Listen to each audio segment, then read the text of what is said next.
देखिए, कल तक हम लोगों ने काव्य के प्रयोजन को देखा। काव्य प्रकाशकार जी के मत में काव्य के 6 प्रयोजन हैं, उसको हमने देखा, उसकी व्याख्या को समझा। अब आगे कारण को बता रहे हैं।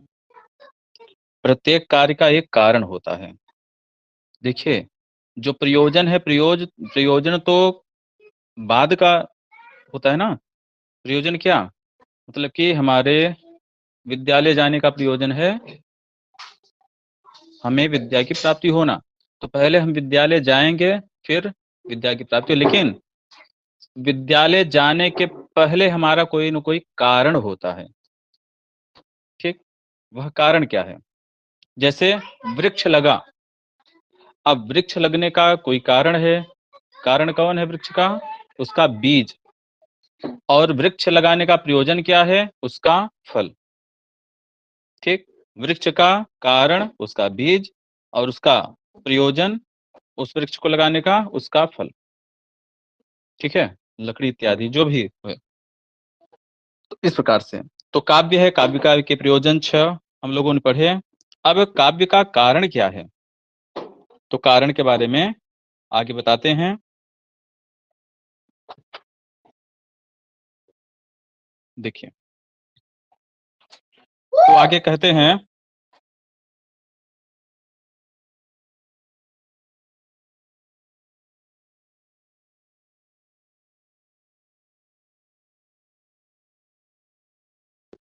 देखिए अब प्रयोजन को बताने के बाद कारण बता रहे हैं। एवं अस्य प्रयोजनम उक्त्वा कारणम आह। एवं मतलब इस प्रकार से। अस्य, अस्य कस्य? अस्य से किसको लेना है? तो पीछे किसके बारे में चर्चा हुई है? काव्य के बारे में। तो काव्य, अस्य काव्यस्य। तो काव्य के प्रयोजनम उक्त्वा, प्रयोजन को कह करके, प्रयोजन को बता करके कारणम आह। अब कारण को बता रहे हैं। क्या है कारण? तो चलिए देखते हैं हम लोग। शक्तिर्निपुणता लोक शास्त्र काव्याद्यपेक्षणात् काव्यज्ञ शिक्षयाभ्यास इति हेतुस्तदुद्भवे। अब देखिए बता रहे हैं कि इसके कारण क्या हैं। तो कारण पहला बता रहे हैं शक्ति। शक्ति सबसे पहले हम देखते हैं तद उद्भवे हेतु। उसकी उत्पत्ति में तत् क्या है? सर्वनाम है। सर्वनाम बनने पूर्व का बोधक होता है। तो तत् से क्या लेना है? काव्य। काव्य के उत्पत्ति में, काव्य के उद्भव में हेतु, हेतु होते हैं। कौन, क्या हेतु है? तो शक्ति ही। शक्ति, शक्ति हेतु। शक्ति क्या है? वृत्ति भाग में बताएंगे। निपुणता, निपुणता जो है वह हेतु है। शक्ति कैसे? शक्ति जैसे एक आम का बीज है। तो आम के बीज में शक्ति है किसको उत्पन्न करने की? आम के वृक्ष को उत्पन्न करने की शक्ति है। वह कदली के वृक्ष को नहीं उत्पन्न कर सकता है। बैर बदली के वृक्ष को नहीं उत्पन्न कर सकता है। आम, वह इमली के वृक्ष को नहीं उत्पन्न कर सकता है। जो आम, आम का बीज है, उस बीज में शक्ति है किसकी? उस आम के वृक्ष को उत्पन्न करने की।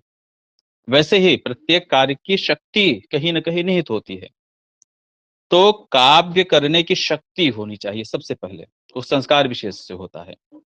दूसरा निपुणता, निपुणता होनी चाहिए। क्या होनी चाहिए? निपुणता। अब और तीसरा बता रहे हैं अभ्यास। अभ्यास होना चाहिए। 3 हेतु बता रहे हैं, शक्ति, निपुणता और अभ्यास। तो शक्ति को हमने जाना। निपुणता क्या है? निपुणता के बारे में कह रहे हैं लोक शास्त्र काव्यादि अवेक्षणात्। अवेक्षणात् देखने से, समझने से, जानने से। किसको देखने, समझने, जानने से? लोक शास्त्र और काव्य आदि के अवेक्षण से। लोक से क्या तात्पर्य है? शास्त्र के से क्या तात्पर्य है? काव्य आदि से क्या तात्पर्य है? आगे हम तृतीय भाग में देखेंगे। इसके बाद कहते हैं अभ्यास। अभ्यास जो अभ्यास है, कैसे अभ्यास? अभ्यास किसको कहते हैं? अभ्यास संज्ञा करने का सूत्र महर्षि पाणिनि जी ने भी दिया है, पूर्वोभ्यास। जहां पर द्वित्व हो जाए, वहां पर जो पूर्व वाला भाग होता है उसे हम अभ्यास कहते हैं। ठीक है, अर्थात अभ्यास कहाँ होगा? जहां एक से अधिक बार उसका अनुवर्तन हो, उसकी अनुवृत्ति हो, उसे हम अभ्यास कहते हैं। अर्थात बार बार उसको करना। कैसे करना? काव्यज्ञ शिक्षया। जो काव्य को जानता है, काव्यम जानाति इति काव्यज्ञ, काव्य को जानने वाले को काव्यज्ञ कहते हैं। जो काव्य को जानता है उसकी शिक्षा के द्वारा अभ्यास यह हेतु होता है। अब देखिए यहाँ पर शक्ति एक है, निपुणता दूसरा है, अभ्यास तीसरा है, तीन हेतु बता रहे हैं। तो यहाँ पर हेतवः कहना चाहिए, एक वचनांत प्रयोग को कर रहे हैं तो हेतवः कहना चाहिए, इति हेतवः तदुद्भवे, ऐसा करना चाहिए। यहाँ पर एक वचनांत प्रयोग कर रहे हैं, क्यों कर रहे हैं? उसका भी समाधान वृत्ति भाग में किया गया है। चलिए अब हम वृत्ति भाग को देखते हैं। तो सबसे पहले पहला जो हेतु है वह शक्ति है। शक्ति ही, शक्ति किसे कहते हैं?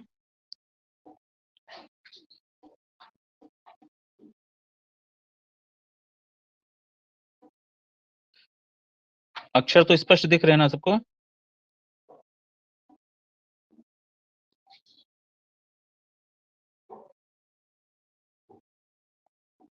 और पीडीएफ के अक्षर तो स्पष्ट हो रहे हैं ना सबको?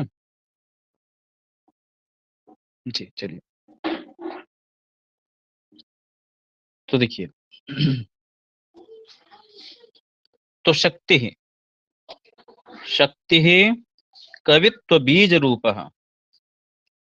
शक्ति ही कवित्व बीज, कवित्व का बीज रूप है। वही हमने बताया ना, बीज, बीज में आम के वृक्ष की शक्ति किसमें है? आम के बीज में। अब बैर का बीज आप बोएंगे, आम का वृक्ष हो सकता है क्या? नहीं हो सकता है। गेहूं का बीज बोएंगे, उससे धान की उत्पत्ति हो सकती है क्या? बाजरे की उत्पत्ति हो सकती है? नहीं हो सकती है। गेहूं के बीज से गेहूं की ही उत्पत्ति होगी। तो कवित्व बीज रूप, गेहूं अगर चाहिए तो उसका बीज, गेहूं का बीज होना चाहिए। तो कविता हो, अगर हो तो कविता संबंधी कवित्व का बीज होना चाहिए। ठीक, कवित्व का बीज होना चाहिए। तो कवित्व बीज रूप, कवित्व के बीज रूप होता है। और क्या होता है? संस्कार विशेष, संस्कार विशेष होता है। संस्कार विशेष, यह क्या होता है? संस्कार विशेष। संस्कार किसे कहते हैं? जो बार बार अभ्यास के द्वारा हमारे मस्तिष्क पर एक संस्कार हो, जैसे पूर्व जन्म से संस्कार होता है। जैसे जन्म से ही बहुत सारे लोग विद्वान होते हैं, जैसे भगवत्पाद शंकराचार्य जी 30 वर्ष की अवस्था में उन्होंने 4 मठों का निर्माण किया, उस पर शंकराचार्यों की नियुक्ति की, अनेक वेदों का, वेदों का ज्ञान, उपनिषदों का ज्ञान, सब पर भाष्य लिखना, यह सामान्य काम है? नहीं है। तो संस्कार विशेष है, पूर्व जन्म का संस्कार है। तो कवित्व बीज रूप है, क्या है? संस्कार विशेष होना चाहिए। जन्म से ही उनके अंदर संस्कार होता है, छोटे से ही वो कविता रचना प्रारंभ कर देते हैं। तो संस्कार विशेष होता है। याम बिना काव्यम न प्रसरेत, जिसके बिना काव्य का प्रसार हो ही नहीं सकता है, काव्य की रचना हो ही नहीं सकती है। संस्कार विशेष होना चाहिए। और प्रसितम वा, अगर मान लीजिए हमने जबरदस्ती प्रसार कर दिया, हमने काव्य की रचना कर दी, हमने कोई कविता बनाई, हमारे अंदर संस्कार नहीं है कविता बन, लेकिन हम जबरदस्ती इस कविता बनाए, तो होगा क्या?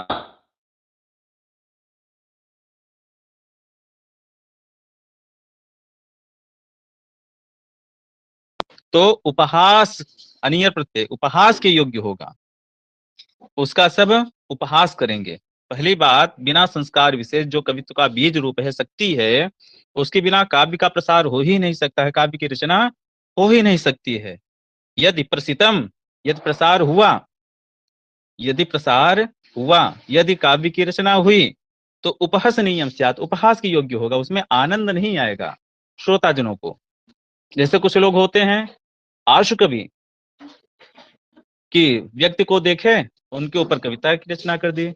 जैसे शायर लोग हैं कि पग पग पर शायरी तुरंत रच दी जाती है। कुछ लोग हैं कि जबरदस्ती शायरी की रचना करते रहते हैं। उपहास के योग्य होता है।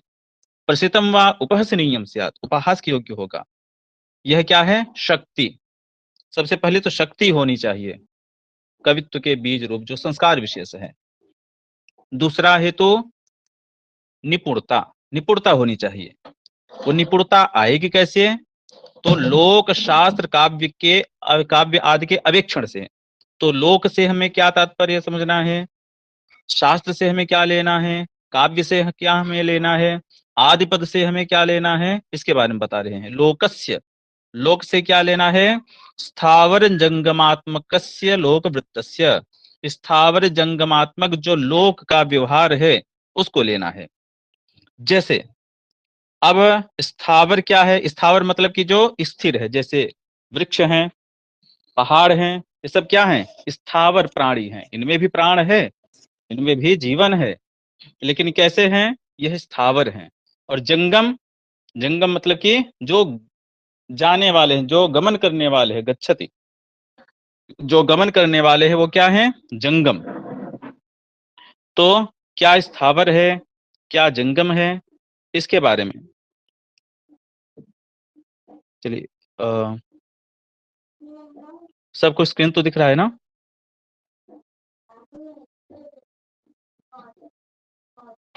अभी नहीं दिख रहा। अभी दिखाई दे रहा। अभी दिख रहा है ना सबको? जी जी। हाँ चलिए देखिए।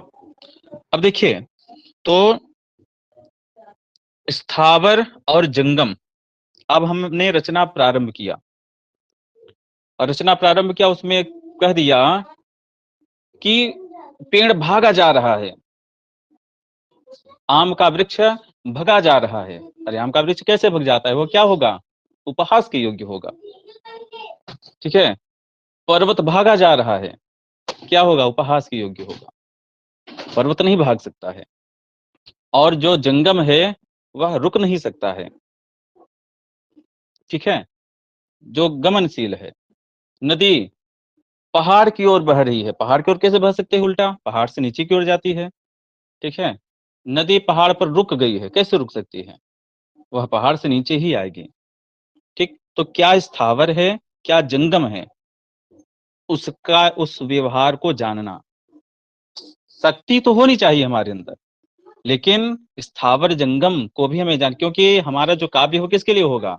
वह इस लौकिक प्राणियों के लिए होगा, इन लौकिक प्राणियों के लिए होगा। तो स्थावर जंगम का ज्ञान हमें होना चाहिए। तो लोक से क्या तात्पर्य है? स्थावर जंगमात्मक जो लोक की वृत्ति है, लोक का व्यवहार है, क्या व्यवहार यहाँ पर होता है, कैसे व्यवहार होता है, उस व्यवहार को जानना है। दूसरा, शास्त्र के अवेक्षण। शास्त्र से हमें क्या लेना है? तो शास्त्राणाम छंदो व्याकरणा विधान कोश कला चतुर्वर्ग गज तुरग खड्गादि लक्षण ग्रंथानाम, ऐसे ग्रंथों का ज्ञान, ऐसे ग्रंथों का अवेक्षण। जैसे छंद शास्त्र, छंद शास्त्र को जानना। अब काव्य की रचना कर रहे हैं, अब किस छंद का क्या लक्षण है, किसमें कितनी मात्राएं होनी चाहिए, छंद के व्यवहार से भी तो हमें आनंद आता है ना। जैसे कविता का पाठ हम कर रहे हैं, ठीक है, और शिव तांडव का पाठ कर रहे हैं। शिव तांडव का अर्थ हमें नहीं आता है, लेकिन उसके छंद से ही हमें आनंद की प्राप्ति हो रही है। तो छंद का ज्ञान, शिखरणी छंद का, छंदों का जो राजा कहा जाता है, शिखंडी छंद, शिखरणी छंद का गान हो जाए, शार्दूल विकीर्तम का गान हो जाए। ठीक है, जैसे मेघदूतम को गाने में कितना अच्छा लगता है। तो छंद का ज्ञान। व्याकरण का ज्ञान, व्याकरण का ज्ञान होना चाहिए, कहाँ संप्रदान होना चाहिए, कहाँ अपादान होना है, कहाँ अधिकरण होना है। ठीक है, इसका ज्ञान हमें होना चाहिए, व्याकरण का ज्ञान। तीसरा, अभिधान कोश। अभिधान मतलब कि जो शब्द है, शब्द कोश। अभिधान मतलब कि जो संज्ञा शब्द हैं, इस अर्थात अमर कोश इत्यादि, इनका ज्ञान। जैसे कविता करना है तो किस जगह किस शब्द का प्रयोग करना है, यह भी तो होना चाहिए ना। कहाँ पर हमें कृष्ण शब्द का प्रयोग करना है, कहाँ हमें केशव शब्द का प्रयोग करना है, कहाँ हमें कान्हा शब्द का प्रयोग करना है, इसका ज्ञान हमें होना चाहिए। अब राधा जी के मुख से अगर कभी द्वारिकाधीश शब्द को निकालेगा श्रृंगार रस के समय, तो क्या वहां पर वह उचित होगा? नहीं होगा। ठीक है, तो द्वारिकाधीश शब्द का प्रयोग कहाँ करना है और कृष्ण शब्द का, कान्हा शब्द का प्रयोग कहाँ करना है, इसका ज्ञान, और इनके सहस्त्र नाम कौन कौन से हैं, ये क्या शब्दकोश से ही तो मालूम होगा। तो अभिधान कोश ग्रंथों का ज्ञान और कला, कला का ज्ञान, जो अनेक कलाएं हैं उन कलाओं का ज्ञान हमें होना चाहिए। जैसे नृत्य गीत आदि कला, भरत कोहल इत्यादि प्रणीत जो नृत्य गीत आदि जो 64 प्रकार की कलाओं का ज्ञान है, उनका ज्ञान हमें होना चाहिए। और चतुर्वर्ग का ज्ञान, हमारे जो ग्रंथ हैं उनमें चतुर्वर्ग ही उद्देश्य माना गया है, उनमें उद्देश्य चतुर्वर्ग ही माना गया है। तो चतुर्वर्ग का ज्ञान हमें होना चाहिए।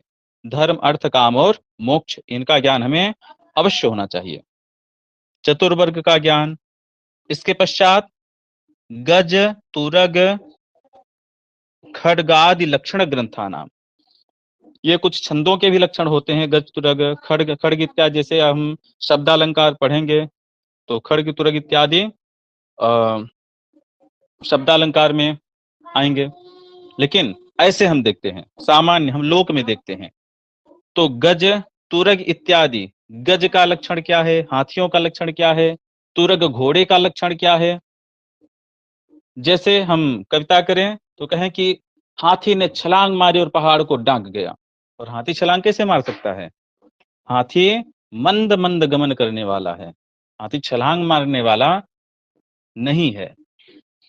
ठीक है, और घोड़े के बारे हमने कहा कि मंद मंद चला जा रहा है। और घोड़ा कभी मंद मंद चल सकता है क्या? उसको हमें कविता में दिखाना है वेग के साथ। उसका आनंद कब है? घोड़े का प्रयुक्त का आनंद जब वह वेग से युक्त हो। तो गज का लक्षण क्या है, तुरग का लक्षण क्या है, खड्ग तलवार का लक्षण क्या है।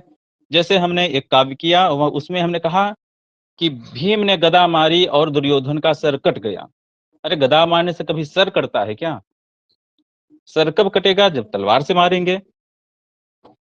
ठीक है, तो खड्ग इत्यादि जो लक्षण, खड्ग इत्यादि के जो लक्षण को बताने वाले जो लक्षण ग्रंथ हैं, उनका ज्ञान हमें होना चाहिए। इसके पश्चात काव्यानाम च, काव्यों का ज्ञान होना चाहिए। और काव्य कैसे काव्य? काव्य महाकवि संबंधी नाम, महाकवि, कवियों से जो संबंधित है। ऐसे नहीं कि जो रास्ते चलते काव्य को कर रहे हैं, अब वह काव्य सही कर रहे हैं कि गलत कर रहे हैं, कैसा कर रहे हैं, उनके काव्यों से हमें नहीं सीखना है। जैसे हम पढ़ने जाते हैं तो ऐसे गुरु के सानिध्य में हम जाते हैं जो प्रसिद्ध होते हैं। ठीक है, जिनके बारे में लोग बताते हैं। ठीक है, उन गुरुओं के सानिध्य में हम जाते हैं। ऐसे नहीं कि कोई भी कोचिंग खुल गया तो उसमें हम पढ़ने लगेंगे, ऐसा नहीं होता है। तो हमें काव्यों को पढ़ना है, काव्यों को जानना है। कैसे काव्यों को? महाकवि संबंधी नाम, महाकवियों से संबंधित जो काव्य हैं उन काव्यों को हमें जानना है। ठीक है, आगे लोक हो गया, शास्त्र होगा, काव्य होगा। अब आगे आदि पद दिया है, काव्यादि अवेक्षणात्। तो आदि पद से क्या लेना है? आदि ग्रहणात् इतिहास आदि नाम च विमर्शनात्। आदि ग्रहण से हमें इतिहास आदि का विमर्शन करना है। इतिहास, रामायण, महाभारत इत्यादि, अथवा जो आज के इतिहास हैं।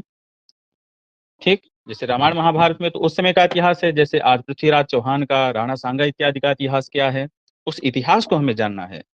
तो इतिहास आदि नाम च विमर्शनात्, इनके विमर्शन से क्या होगी? व्युत्पत्ति ही, व्युत्पत्ति होगी, निपुणता होगी।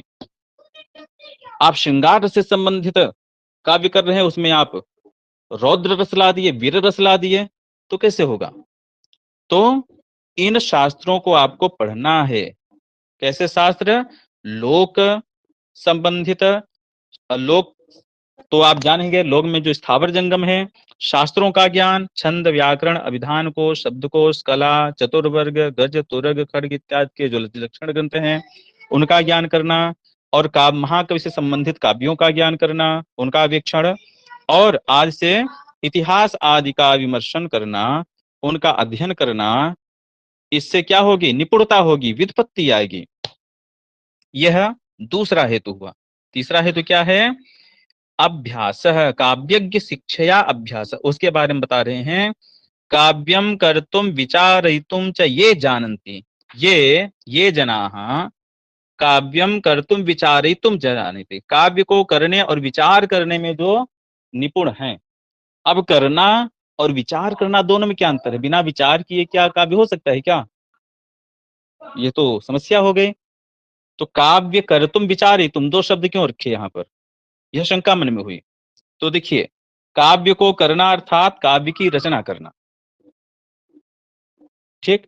और विचारयितुम च, कुछ लोग होते हैं कि इंग्लिश में बात करने के लिए कह दीजिए तो धड़ाधड़ फ्लुएंटली इंग्लिश में वो आपसे बात करेंगे, बिल्कुल फ्लुएंटली।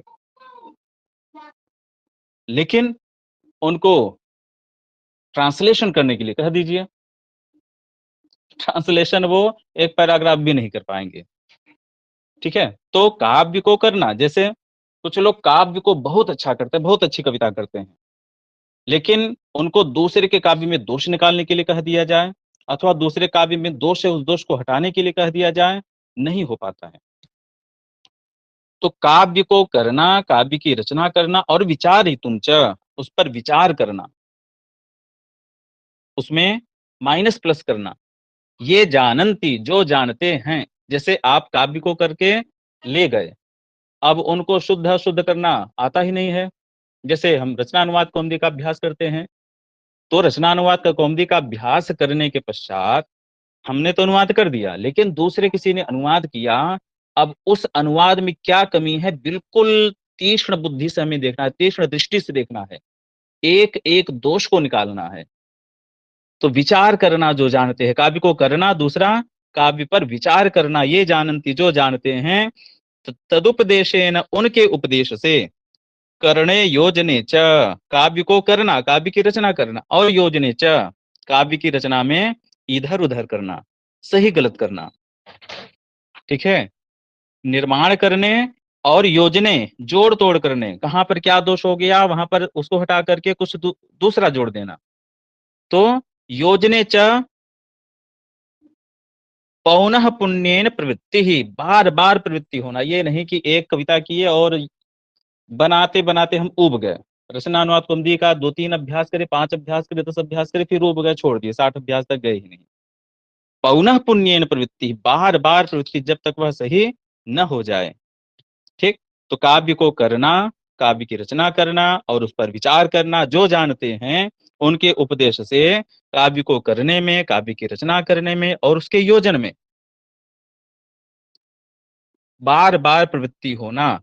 यह त्रयः समुदिताः, यह 3 जो हैं समुदित कारण है।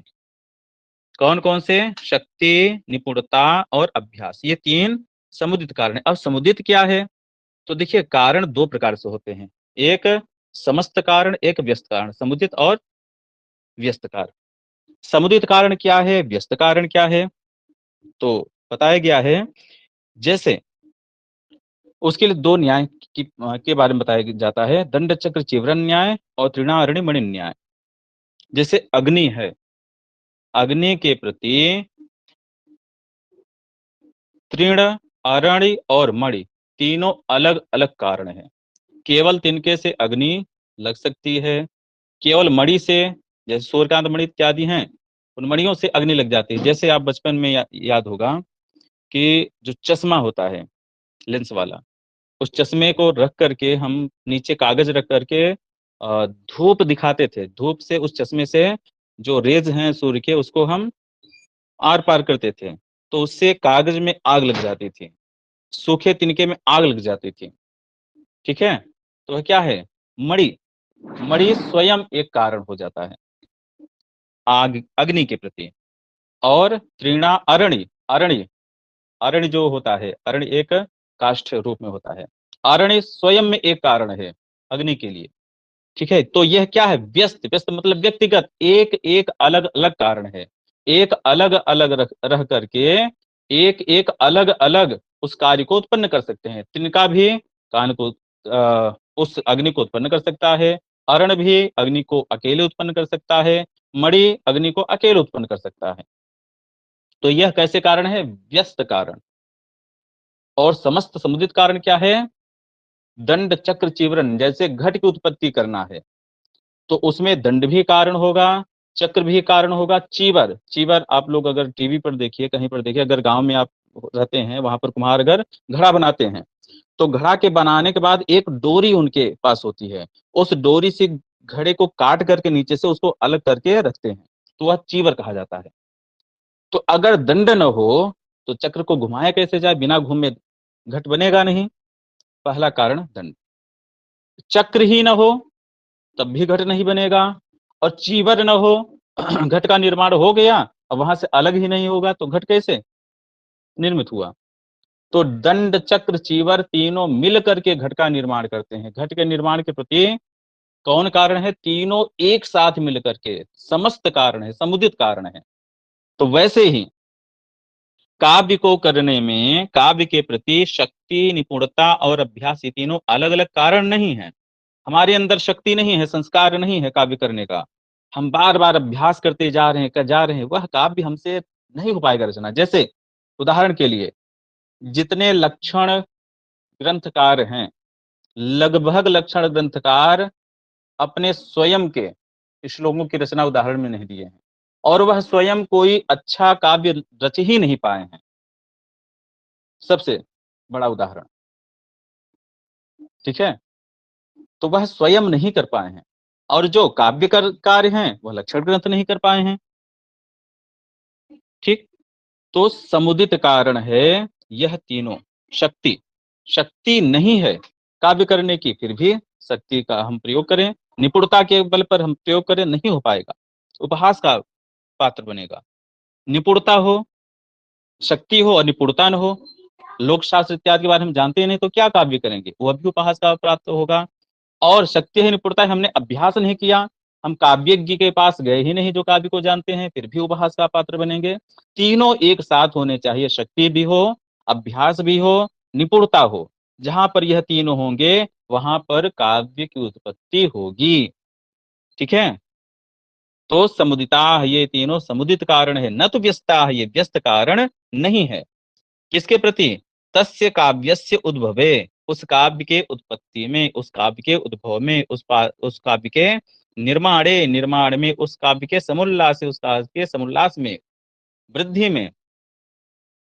ये तीनों क्या है, हेतु, हेतु है, न तो हेतवः, हेतवः नहीं है कि तीन को देख करके आप हेतवः कर दीजिए कि काव्य प्रकाशकार जी ने हेतु यहाँ पर गलत कर दिया, मिसप्रिंट हो गया है, यहाँ पर हेतवः हम बना देते हैं। तो न तो हेतवः, हेतवः नहीं कहना, हेतु, क्योंकि तीनों क्या है, समुदित कारण है। जैसे छात्र द्वयम गच्छति, दोनों साथ साथ जा रहे हैं, अलग अलग नहीं जा रहे हैं। ठीक है, समुदिता वहां पर द्वयम से क्या हो रही है, समुदिता वहां पर आ रही है। ठीक, तो समुदित कारण है, व्यस्त कारण नहीं है, इसलिए एक वचनांत का प्रयोग। चलिए आज इतना ही रखते हैं हम, कल काव्य के लक्षण को हम अच्छे से देखेंगे। अभी इतने में कोई प्रश्न है किसी का?